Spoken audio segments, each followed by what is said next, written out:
Pandangan fraksi Partai Persatuan Pembangunan Dewan Perwakilan Rakyat Republik Indonesia terhadap keterangan pemerintah mengenai rangka ekonomi makro dan pokok-pokok kebijakan fiskal RAPBN tahun anggaran 2022.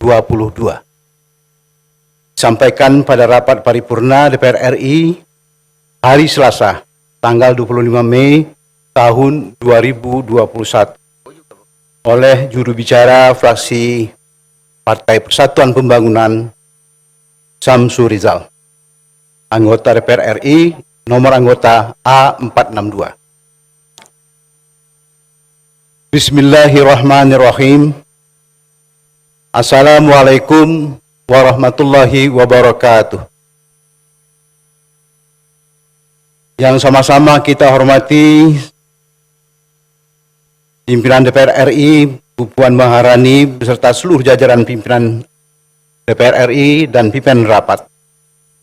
Yang sama-sama kita banggakan, kita hormati Menteri Keuangan Republik Indonesia beserta seluruh jajaran.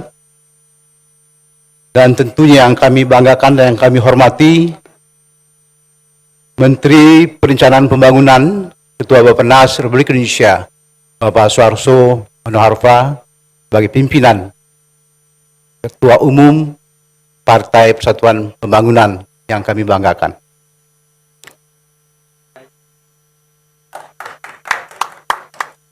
Mohon berkenan tepuk tangan.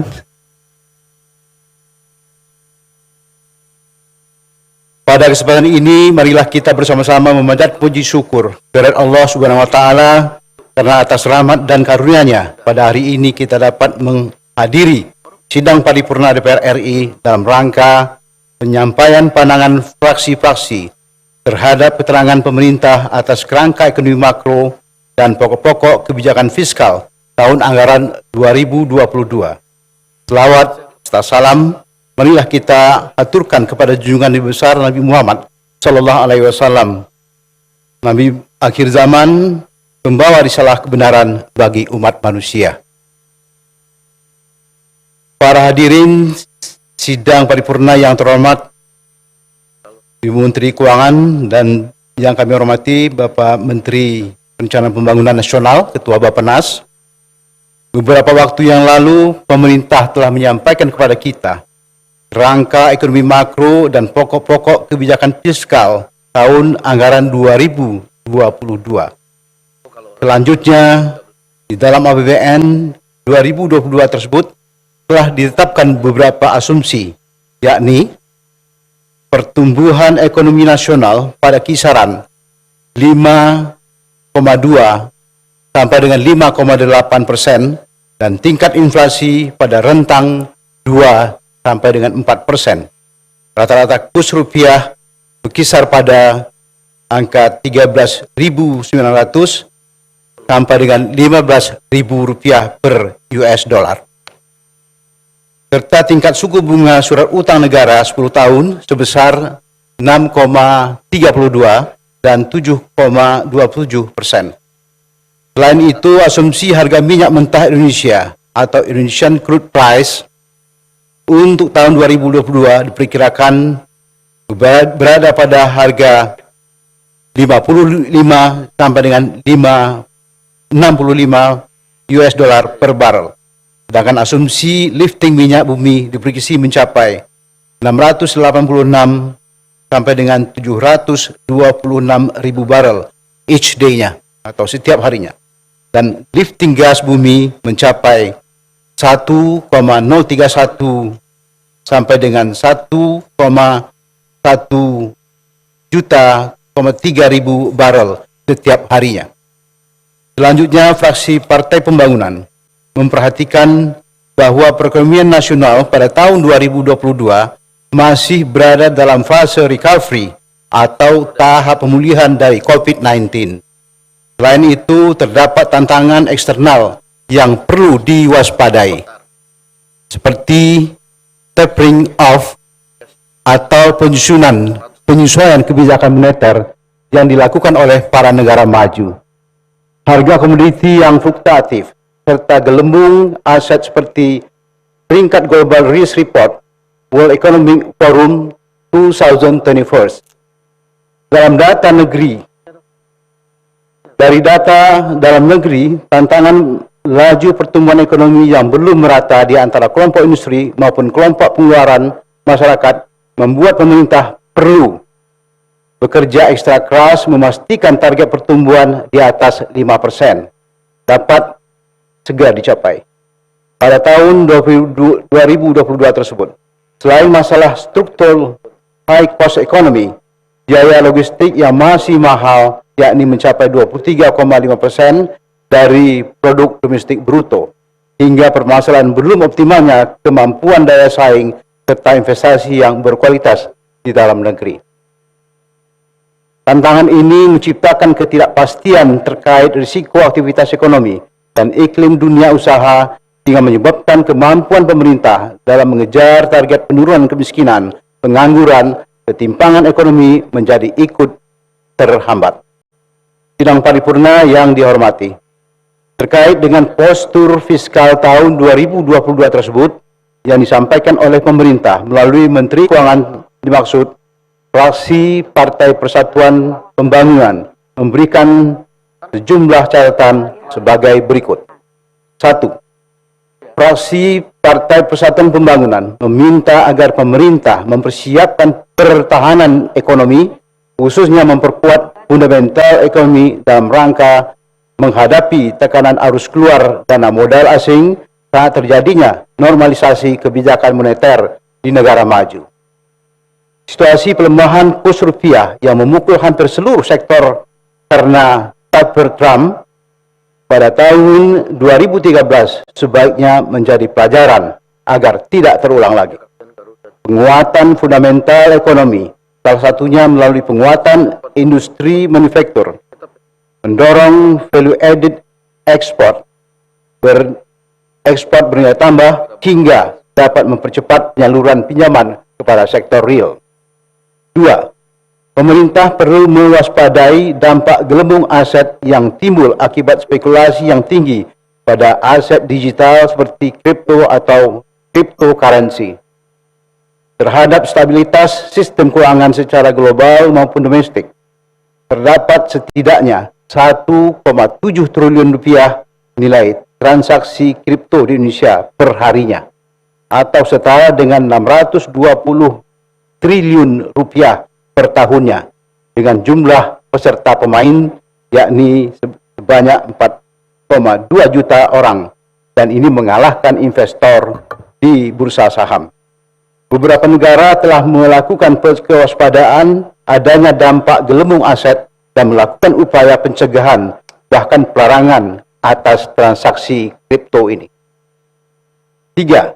Fraksi Partai Persatuan Pembangunan meminta pemerintah agar meningkatkan kehati-hatian dalam pengelolaan utang untuk menjaga agar rasio utang pemerintah tetap berada di bawah angka 44% pada tahun 2022 ke depan. Pengelolaan utang yang prudent juga diperlukan untuk memastikan agar tidak terjadinya perebutan dana di pasar atau crowding out effect yang mengakibatkan laju investasi di sektor usaha masyarakat menjadi terganggu. Selain itu, perlu dicermati beban belanja pembayaran utang pemerintah yang terus meningkat memiliki dampak semakin sempitnya ruang fiskal untuk kebutuhan belanja lain seperti belanja kesehatan, belanja pembangunan infrastruktur, serta belanja untuk perlindungan sosial. 4. Pemerintah perlu mempercepat masuknya devisa hasil ekspor untuk memperkuat fundamental nilai tukar rupiah. Sebaiknya insentif pajak maupun non-pajak perlu ditambah devisa hasil ekspor untuk dapat dikonversi ke rupiah dan menambah pasokan likuiditas domestik. 5. Pemerintah harus mempercepat realisasi infrastruktur khususnya untuk menunjang logistik dan industrialisasi. Realisasi infrastruktur juga diperlukan untuk mempercepat penurunan biaya logistik dan mengatasi problem high cost ekonomi serta interkonektivitas antar wilayah. Dari sisi anggaran, pemerintah harus memperbaiki siklus pencairan anggaran dan perbaikan penyerapan menjadi lebih cepat dengan perbaikan mekanisme perencanaan dan mempercepat pembelanjaannya guna mempercepat pergerakan ekonomi. Terkait dengan hal tersebut, fraksi kami juga mempertanyakan bagaimana kelanjutan pembiayaan program-program infrastruktur yang didanai dari penyertaan modal negara dari sejumlah BUMN dan rencana keterlibatan pihak swasta. Selain itu, fraksi kami juga meminta realisasi dampak ekonomi proyek infrastruktur, proyek strategis nasional, khususnya bagi penyerapan tenaga kerja lokal dan industri terkait dengan konstruksi dalam negeri untuk segera dapat terwujud. Sebagai upaya penanggulangan kemiskinan, fraksi P3 meminta agar bantuan dalam bentuk tunai perlu dilanjutkan kepada keluarga prasejahtera dan para pekerja sektor informal, bantuan subsidi upah yang dilaksanakan selama ini. Selain itu, fraksi P3 meminta agar pemerintah menempatkan permasalahan pendataan yang masih tumpang tindih antar kementerian atau lembaga serta pemerintah daerah dijadikan sebagai prioritas masalah yang harus segera diatasi agar bantuan dapat segera dirasakan oleh masyarakat yang berhak. 7. Fraksi P3 menyarankan kepada pemerintah agar kebijakan reformasi perpajakan baik teks amnesti jilid 2 dan perubahan kebijakan pajak pertambahan nilai mempertimbangkan situasi pemulihan daya beli masyarakat dan prinsip keadilan. Beberapa solusi yang coba kami tawarkan untuk mendorong rasio pajak adalah meningkatkan kepatuhan wajib pajak, khususnya perusahaan digital atau over the top yang beroperasi di wilayah Indonesia, evaluasi belanja perpajakan yang belum efektif dan memberikan multiplier optimal terhadap ekonomi, meningkatkan tarif pajak untuk kelompok 20% ke atas pengeluaran mereka, mempercepat penerapan carbon tax hingga mempersempit ruang penyuapan pajak dan transaksi penghindaran pajak lintas batas negara. 8. Fraksi P3 meminta segera dilakukan sinkronisasi data antara lembaga negara dan tata kelola pemerintahan yang baik dalam mendorong pengambilan kebijakan yang tepat, khususnya berkaitan dengan impor pangan. Hal ini untuk mencegah terjadinya kegaduhan kebijakan impor yang tidak diperlukan. Beberapa komoditas pangan yang prioritas untuk dilakukan sinkronisasi data adalah data kedelai, jagung, beras, hingga daging sapi.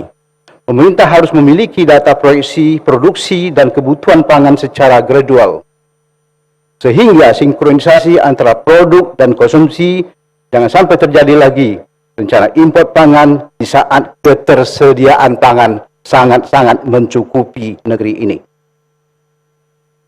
Kemudian dalam upaya peningkatan produksi pertanian, pemerintah perlu merumuskan kebijakan yang fokus kepada upaya pemenuhan kebutuhan pangan nasional dan bahan baku industri untuk hilirisasi serta mendukung ekspor untuk meningkatkan devisa negara.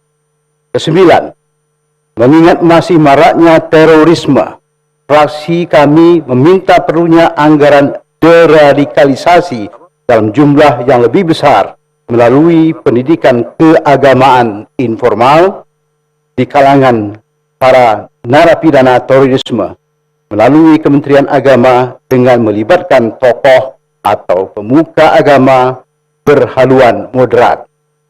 10. Lebih kurang 97% tenaga kerja Indonesia didominasi oleh para pekerja di UMKM. Selain itu, UMKM berperan untuk menampung para korban PHK dari sektor formal. Sebesar 56% dari total tenaga kerja berada di sektor informal. Tanpa adanya pemulihan UMKM yang cepat dan terukur, maka serapan tenaga kerja juga akan menjadi lemah. Menurut data Bank Indonesia, terdapat sebanyak 87,5% UMKM yang mengalami dampak krisis karena pandemi.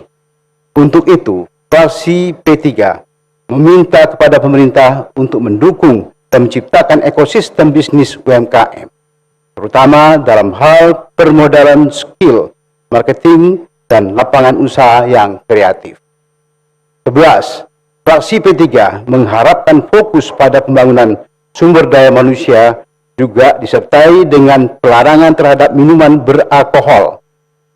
Dampak minuman beralkohol terhadap kualitas generasi Indonesia sangat-sangat positif dan ini berpengaruh kepada mereka menjadi pengaruh yang sangat negatif.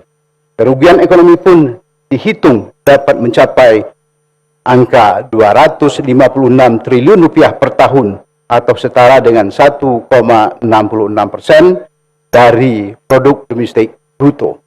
Adapun kerugian termasuk turunnya produktivitas masyarakat karena konsumsi minuman beralkohol dan tingkat kecelakaan kerja menjadi lebih tinggi dan hingga gangguan kesehatan jangka panjang terhadap pekerja di Indonesia. Mohon lebih efektif, sudah 15 menit. Baik, Bapak. Sudah selesai, Bapak. Sidang paripurna yang kami hormati, demikian pandangan fraksi Partai Persatuan Pembangunan terhadap keterangan pemerintah mengenai kerangka ekonomi makro dan pokok-pokok kebijaksanaan fiskal tahun anggaran 2022. Atas perhatian dan kesabaran pimpinan, rekan anggota, rekan pers, dan hadirin sekalian, kami menyampaikan ucapan hargaan dan terima kasih. Dan akhir kata, dalam suasana lebaran, kami fraksi Partai 3 menyampaikan ucapan minal aidin wal faizin, mohon maaf lahir dan batin. Bila taufiq wal hidayah, wassalamualaikum warahmatullahi wabarakatuh. Jakarta, 25 Mei tahun 2021, pimpinan fraksi Partai Persatuan Pembangunan, Dewan Perwakilan Rakyat Republik Indonesia, Ketua Dr. Haji Muhammad Amir Uskara MKes, Sekretaris Haji Ahmad Baidawi, SOS MSI. Terima kasih.